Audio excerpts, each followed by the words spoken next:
Después de mucha espera y resistencia, por fin tengo mi Stream Deck Neo.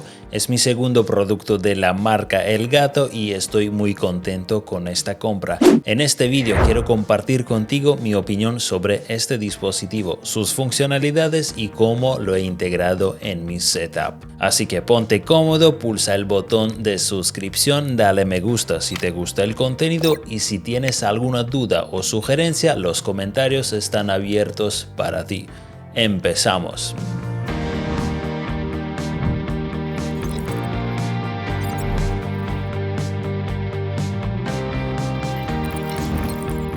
Si es la primera vez que visitas mi canal, me presento. Soy Robert y aquí te hablo de tecnología, viajes, algo de edición de vídeo y en resumen un poco de todo. Hoy toca explorar el Stream Deck Neo, un dispositivo que puede cambiar por completo la forma en que trabajas o haces streaming. Haremos un unboxing, te contaré mis primeras impresiones y cómo lo estoy utilizando.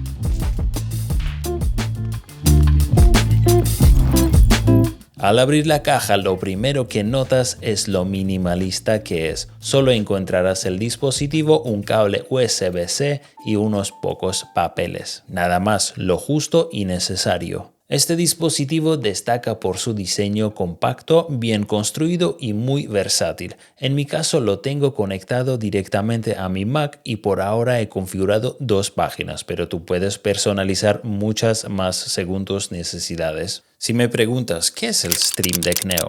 En pocas palabras te diría que es un dispositivo con botones configurables, pero su utilidad va mucho más allá. Y la pregunta, ¿para qué sirve? Te diría principalmente está pensado para streamers o creadores de contenido, pero es increíblemente versátil. Por ejemplo, en mi caso he configurado en la segunda página 3 botones específicamente para mi streaming. Muy pronto en el canal probaré jugar Resident Evil 4 en un MacBook Pro con M4 Pro, algo que sería súper interesante, así que otra razón para suscribirte. Pero no se limita al streaming, este dispositivo es como un lienzo en blanco, puedes configurarlo para realizar tareas, lanzar aplicaciones e incluso controlar tu iluminación. En la página oficial de Elgato encontrarás plugins, configuraciones y aplicaciones para sacarle el máximo partido. Algunos son gratuitos, otros de pago y si tienes conocimiento de programación incluso puedes crear los tuyos propios. Mi configuración actual.